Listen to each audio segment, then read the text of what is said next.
The boardroom was ice cold, but the tension, it burned. He slammed my resignation letter on the table like he was doing the company a favor. "We don't need incompetent people like you. Leave." I didn't flinch. I didn't beg. I just smiled politely. "Fine. Fire me." What he didn't know, I own 90% of the company stock.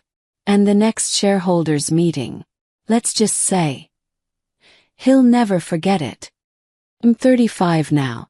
Elegant, composed, strategic, the kind of woman who makes silence feel like authority. But it wasn't always like this. 10 years ago, I sat in a cramped cubicle, shoved between the office supply closet and a buzzing vending machine. My chair wobbled. My desktop computer lagged. My nameplate was crooked, like even it didn't believe I belonged.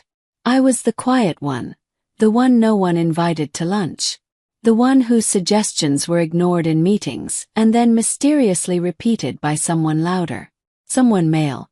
I learned early that in this building, silence wasn't just survival. It was strategy. People looked right through me.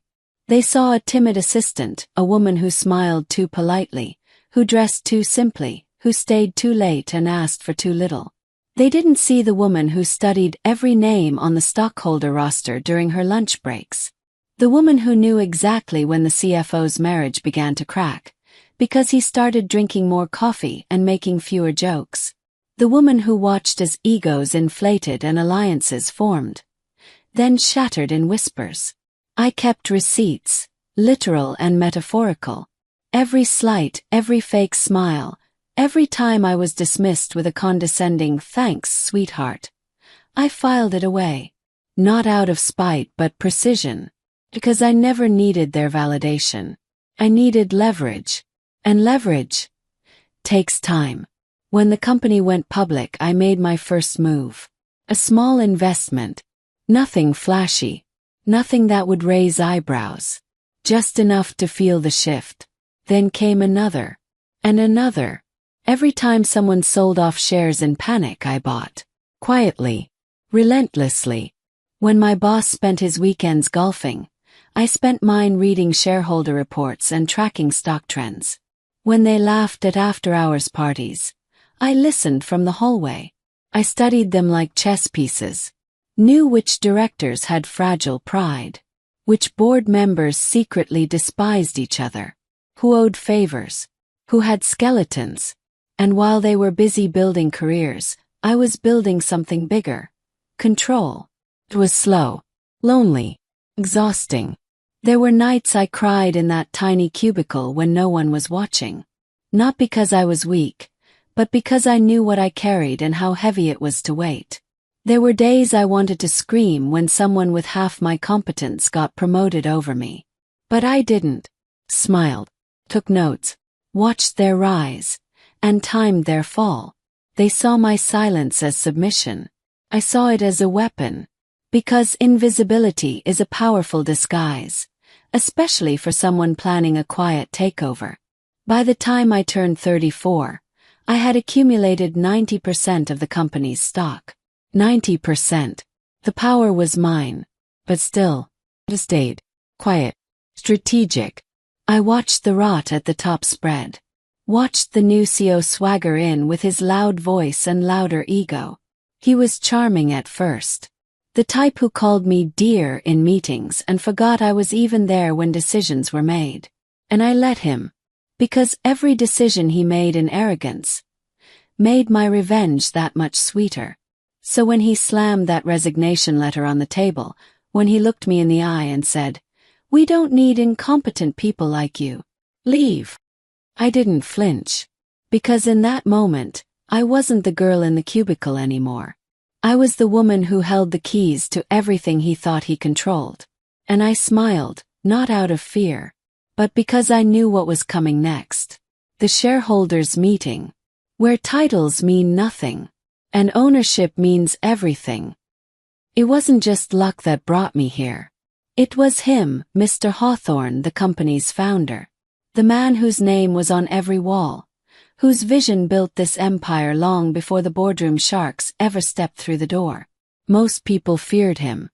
He was sharp, unfiltered, terrifyingly precise. But I saw something others didn't. He wasn't just powerful. He was tired. Tired of phonies. Tired of bootlickers. Tired of yes-men. I think that's why he noticed me. I didn't flatter him. I didn't try to impress him. I just worked, hard, quiet, consistent. One day he passed by my desk and dropped a file. It wasn't mine. It wasn't even my department. But I opened it, fixed the errors, wrote a one-page report on what everyone else had missed. That was the first time he looked me in the eye and said, "What's your name again?" From that moment on, I was more than invisible. He started calling me into closed-door meetings, not because I had a title, but because I had clarity, because I could see what others couldn't. He taught me about the bones of the company, the risk, the legacy, and when he realized he was dying, he told me something I'll never forget. Titles don't build empires. Ownership does.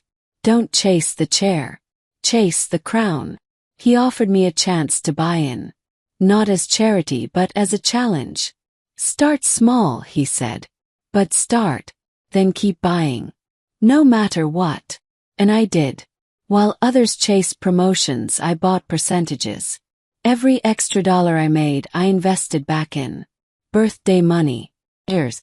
Christmas bonus. Heirs. Pay raise. Half to rent, half to ownership. I became a silent architect behind the curtain. They were busy fighting for recognition on the org chart. I was rewriting the foundation. Some thought I was naive.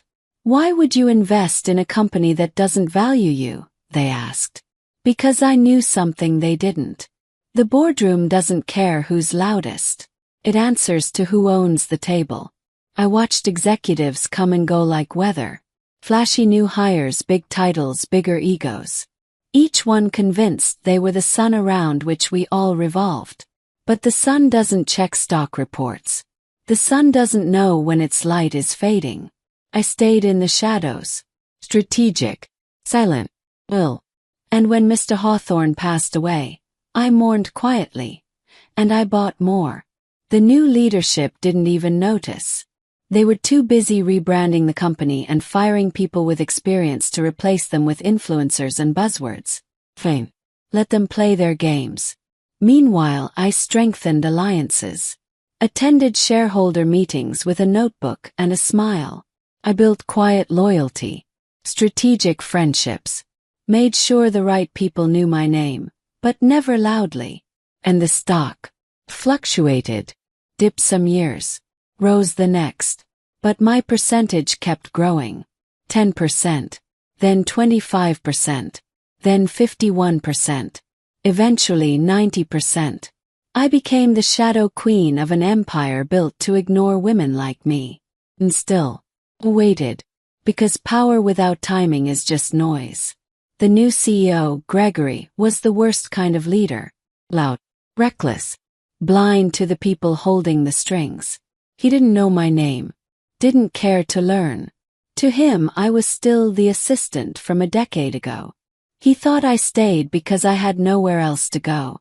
But the truth, I stayed to see how deep the rot would go. To see how far the arrogance would stretch. And he delivered week after week. Firing longtime staff. Mismanaging funds. Lying to shareholders.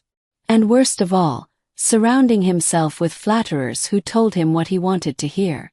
He thought he was untouchable. He never once asked who actually owned the company. And by the time he realized, it was already too late. Power attracts noise. So when the board announced Gregory as the new CEO, the room buzzed like a live wire. He came in with swagger, expensive suits, louder words, and a smile that didn't quite reach his eyes. Every handshake was performative, every speech polished.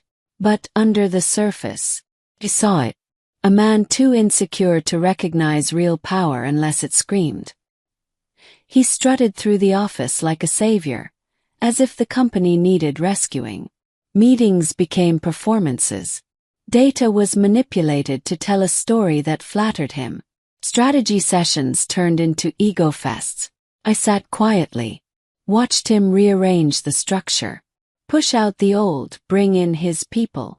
He never once looked me in the eye. The first time we met officially, he walked past the break room. I was reviewing financials at the counter, on my own time. He stopped, smirked, threw a jab. I didn't move, didn't flinch, just looked at him and smiled. He was too busy looking down on me to look up my file. From that day he made it a habit. Little jabs in meetings, backhanded praise, deliberate oversight. He'd cut me off mid-sentence, override my data with glossy charts from his marketing guy. I stopped correcting him, let the mistakes pile. Because while he was busy playing king, I was watching his empire rot from the foundation. He reshuffled departments, demoted anyone who challenged him, brought in a CEO who treated the female staff like props. One by one the competent ones left. And I watched it happen, silently. Not because I couldn't act, but because I knew when to strike. He even assigned me a junior analyst. Said I'd need help managing my workload. What he meant was, "You're not important enough to handle this on your own." He thought it was an insult, but it was just another sign. Another red flag. Another crack. The junior analyst, sharp, hungry, underestimated like I had been, leaned over in a meeting and whispered, "Why do they treat you like this?" I didn't answer. Because the real question was, why do they think they can? Gregory's arrogance ballooned. He made reckless deals, cut corners for quick wins. Every time I raised concerns, he dismissed me. "I think we'll stick to the grown-up strategy, thanks." I documented everything, not to tattle, but because patterns matter. He was building a culture of fear and favoritism. And worse, the board didn't see it. They saw numbers, briefly inflated. They saw charisma, shiny and hollow. They saw leadership until the curtain fell. I could have stopped him, exposed him early. But then he'd just be replaced by another version of the same problem. Whoa. This had to unfold. Let him mock me. Let him feel secure. Let him believe he's untouchable. Because the more he overlooked me, the more power I gained in silence. Every insult, a brick in the case I was building. Every dismissal, fuel for what was coming. He thought I was a joke. And that was the funniest part of all. Started small. A missed invite here. An overlooked email there. Then came the removals, quiet, calculated. One morning I opened my calendar. The flagship project I'd led for years. No explanation. Just reassigned. No warning. No discussion. I asked the project manager, confused. He wouldn't meet my eyes. "Gregory said you'd be focusing on internal audits," he mumbled. Internal audits. A fancy way of saying, "We're putting you in a corner." My report started bouncing back with no comments. Requests for data approvals sat untouched until they expired. In meetings, Gregory would ask for insights, then cut me off mid-sentence. "I think we've heard enough from you, thanks." The room would fall silent. No one dared to look my way. Kept a straight face. Took notes. Nodded where necessary. But the message was clear. You don't belong here anymore. Week by week he tightened the grip. He'd flash charming smiles at the board, then come back and strip my access to decision-making folders. He'd invite junior staff to strategy calls, leave me out. One afternoon, I sat in a meeting while he presented one of my strategies as his own. Verbatim. My words. My metrics. He didn't even bother to change the font on the slides. No one said a word. Because the power dynamic was rigged. He humiliated me in subtle, professional ways. The kind that don't make headlines, but slice deeper than you expect. "You're too cautious," he said once, in front of the entire leadership team. "Too slow for the pace we're moving at." Someone laughed. And I sat there, nodding as if I agreed. As if it didn't sting. That night I got home, shut the door, and finally let the silence hit me. Dropped my bag on the floor. Sat on the edge of the couch in the dark. No music, no lights, just the dull ache of being pushed to the edge. I stared at the ceiling, willing the tears to hold. But they didn't. They fell slowly, silently. Not from weakness, but from the exhaustion of holding it all in. I thought of every late night I'd stayed behind at that company. Every time I said no to vacations so I could meet a deadline. Every time I defended leadership, believed in the mission, gave more than was asked. And now, reduced to a ghost in the building I helped build. I clenched my fists, breathed deep. The weight in my chest didn't go away. But something sharper formed underneath it. Resolve. Voiceover. But I didn't break. I prepared. I stood up, walked to my desk, opened the file folder labeled Private. Inside, records, receipts, timelines, names. Everything they thought I was too timid to track. I didn't know the ending yet. Didn't know how or when. But I knew one thing for sure. When the moment came, I would not miss. Silence became my weapon. Not the kind that hides in fear. The kind that watches. Records. Remembers. I stopped pushing to be heard. Stopped trying to fit into meetings I wasn't welcome in. Instead, I listened. Closely. Every sarcastic jab in the hallway. Every curt dismissal. Every inappropriate comment. Documented. I created a folder, password protected. Titled it Compliance. Inside, screenshots of emails with missing approvals, budgets stretched beyond policy, invoices rushed through without sign-off. He moved fast, reckless in his confidence. But I moved smarter. The more he stumbled, the quieter I became. One afternoon, I saw him approve a vendor contract double the allotted budget without board review. He laughed about it later with a junior associate, loud enough for me to hear across the open floor. He doesn't care about rules, the associate whispered later, nervous. He thinks he's untouchable. Untouchable. That word echoed in my mind as I saved another PDF to my file. Staff began noticing the cracks. His temper flared more often now. A team lead left a report on his desk a day late. He ripped it in half in front of everyone. Another intern quit after he publicly mocked her presentation. They whispered more now. Not to me but around me. It's only a matter of time, someone murmured near the coffee machine. He's burning through everyone. Still I said nothing. Just smiled softly, nodded politely, and returned to my desk, where the folder kept growing. Late at night, when the office was empty, I stayed behind. Not to work. To watch. Access logs. Purchase approvals. Policy breaches. Each mistake catalogued. Each timestamp saved. Every misstep his. Every file mine. I never rushed it. Never confronted him. Because this wasn't about one argument. This was about proof. Timing. Precision. I knew how to play the long game. And I knew exactly where it ended. The quarterly review was set for 9 a.m. sharp. He made sure everyone was there. Junior staff, team leads, interns who barely knew my name. I could feel the tension walking into that room, like everyone knew something I didn't. But I knew. Always knew. He walked in like he was on a runway.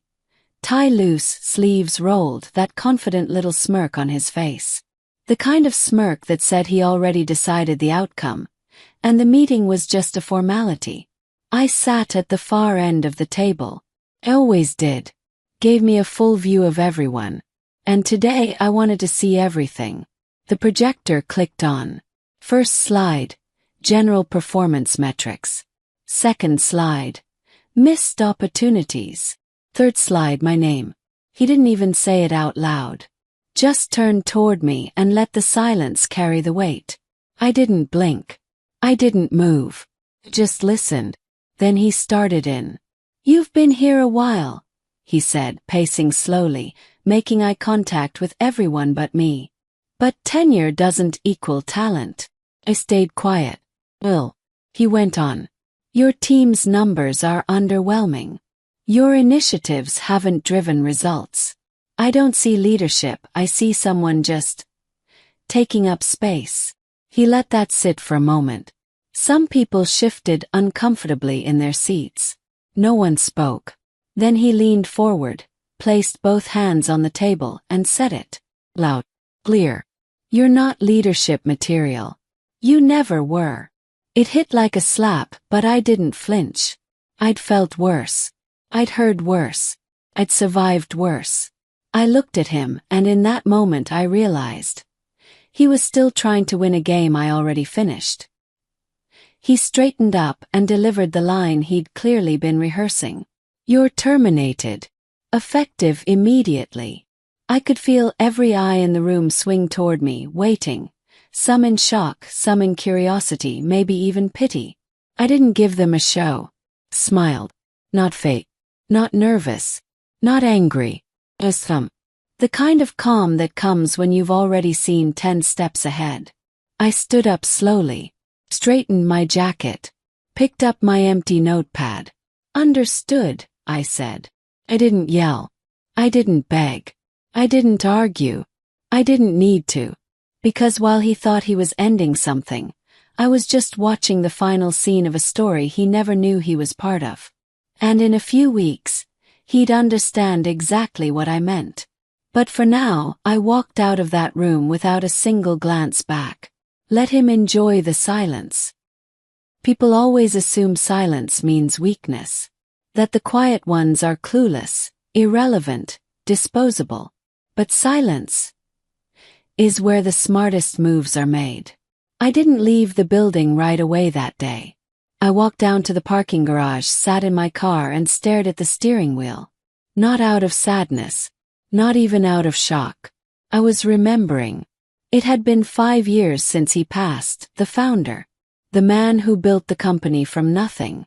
The man who saw me when I was invisible to everyone else. I started here as a glorified assistant.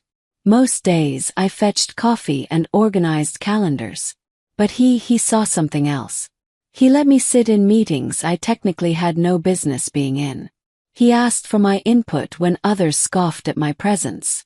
And over time he started mentoring me, teaching me, not just about spreadsheets and management but about power. He used to say, real power is quiet. It moves in silence, not noise. And before he passed, he called me into his office one last time. His skin pale, hands shaking, but his voice still steel. He slid a sealed envelope across the desk and said, when I'm gone, open this. But not before. 3 months later I did. Inside was a notarized letter and a series of documents. The letter started like this. You've earned it. This company is yours to protect now. He'd transferred the majority of his shares to me. Silently, legally, and irrevocably. Through trusts, blind holdings, and long-term options. All perfectly executed. It didn't make headlines. It didn't need to. Because while the board scrambled to appoint a flashy CEO after his death, I already had control. Quietly. Strategically. 90%. I never told a soul. Not because I was afraid. But because the moment hadn't arrived yet. And that day, when I stood in that meeting room and heard him say I was terminated, that was the moment. Not when he mocked me. Not when he belittled me. But when he thought he won. That's when I knew it was time. Time to let silence speak. I leaned back in my car seat and took a deep breath. Then I opened the locked compartment in my dashboard and pulled out a second envelope. An old one worn at the edges. The founder's handwriting still looked so sharp, so intentional.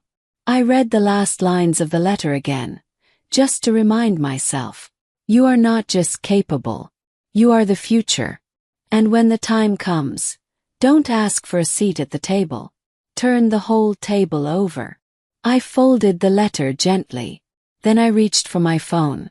It was time to call the board. Not to ask for help, but to call a meeting. A shareholders' meeting. Because the man who fired me didn't just misjudge me. He fired the majority owner of the very company he thought he controlled. And that, I knew, was going to make the next few weeks very interesting. They say revenge is best served cold. But this wasn't revenge. This was correction. That evening I didn't sleep. I didn't cry. I didn't even pour myself a drink. I sat at my dining table, pulled out a thick binder of documents, and began making phone calls. First my lawyer. A discreet man with sharp instincts and an even sharper suit. He knew the situation without me having to explain much. "Is it time?" he asked. "It's time." Within hours, letters were being drafted. Every I dotted. Every T slashed, not just crossed. Next, the board. Most of them barely knew me. At least not beyond the pleasantries at annual meetings. To them I was background. Formality. But the moment they received official notice of my ownership, the calls started. Some tried to apologize for past oversight. Some tried to get ahead of what was coming. I didn't need apologies. I needed votes.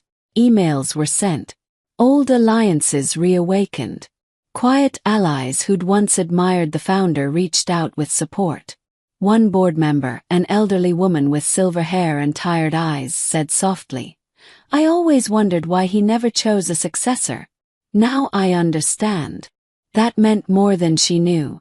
While the CEO slept in his glass office, confident and arrogant, I was setting the table for the storm.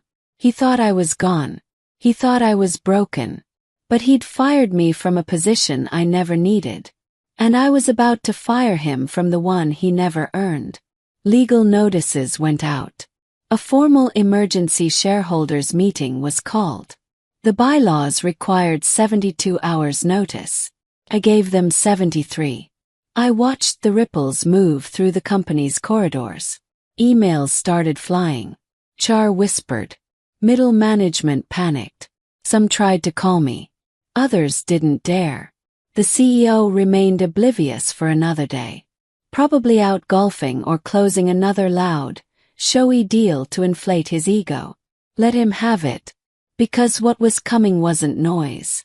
It was precision. I drafted my statement personally. No PR filters. No legalese. Just truth. Sharp, clean truth. The company the founder built was meant to be led with vision, discipline, and respect. Not vanity. He built an empire. And I was the last person he trusted with its future. And now I was ready to honor that trust. No more silence. No more sidelines. This was war, yes, but not the messy, chaotic kind. This was chess. And I was moving my queen. He heard about the meeting 2 days later. Not from legal. Not from the board. From an intern who overheard whispers in the elevator. I was told he laughed. Loud. Unbothered. Her, he scoffed. She's bluffing. Probably found another job. Filing paperwork somewhere. He said it in front of a room full of directors. They laughed too.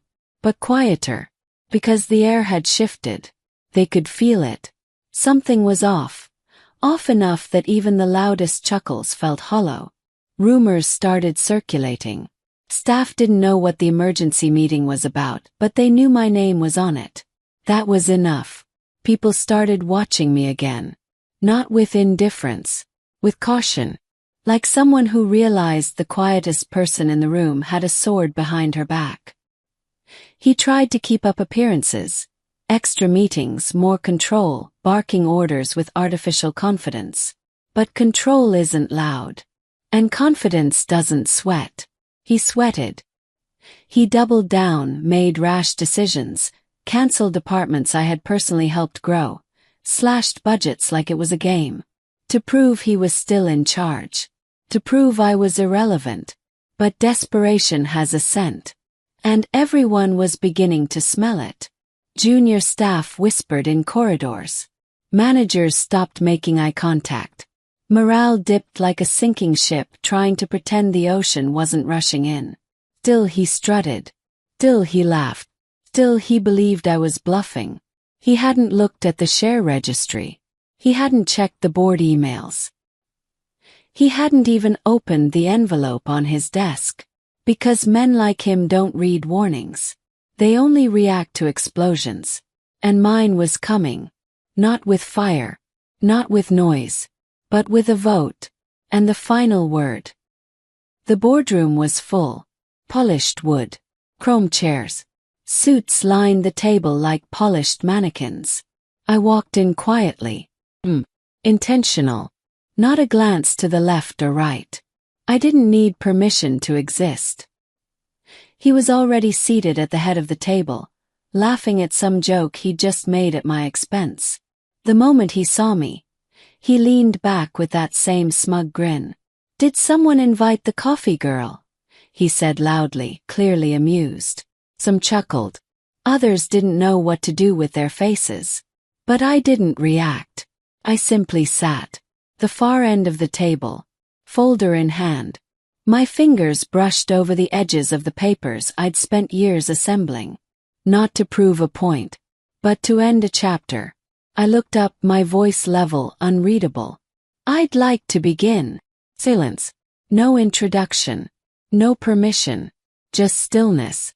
I opened the folder and spread the contents out on the table with clinical precision. Paper by paper.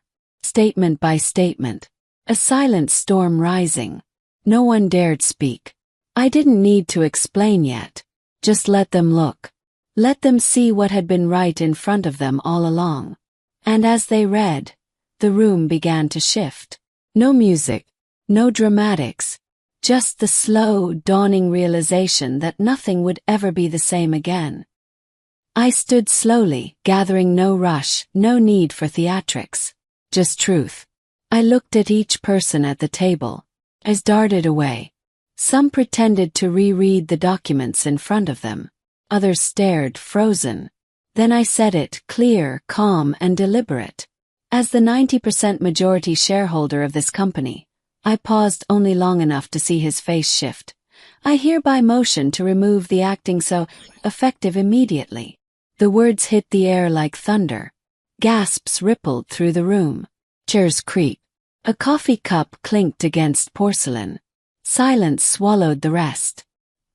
He sat forward now, suddenly attentive, his smirk fading. "This is a joke, right?" His voice cracked just a little at the edge. I didn't smile. I didn't flinch. I just looked at the company's legal counsel sitting across from him. The lawyer cleared his throat, adjusted his glasses, and spoke to the room without looking at him. "The documents are legitimate. Shareholder control is confirmed. She holds the legal authority to make this motion." His jaw clenched. His knuckles whitened around the chair's arms. He looked around the table for support, but none came. Everyone was too busy watching me. "This board," I continued, "will vote to affirm the motion. But let me make one thing clear. I don't need your vote. This is a courtesy, not a request." A director near the center, a man who'd once ignored my ideas in meetings, nodded slowly, as if he'd just remembered who I was. "I second the motion." It moved quickly after that. No one dared oppose it. He pushed back from the table, standing now, his voice louder, desperate. "You can't do this. I've run this company for 2 years. This isn't how it works." I finally turned to face him directly. "No," I said. "This is exactly how it works. You fired me from a role I didn't need. But you never earned yours to begin with." He looked at the lawyer again, but the silence was his answer. Security wasn't needed. He knew. He looked around, searching for a lifeline. No one stood for him. "I built this place," he shouted one last time. I shook my head slowly. "No. You inherited a throne and tried to rule a kingdom you never bothered to understand." And then softer. "You're dismissed." He stood there, motionless, the weight of every smug comment, every insult, every dismissal finally crashing down. Karma didn't knock. It signed the termination papers. I didn't raise my voice. I didn't gloat. I simply looked at him, really looked at him, as the silence in the room thickened like fog. You told me I was incompetent, I said quietly.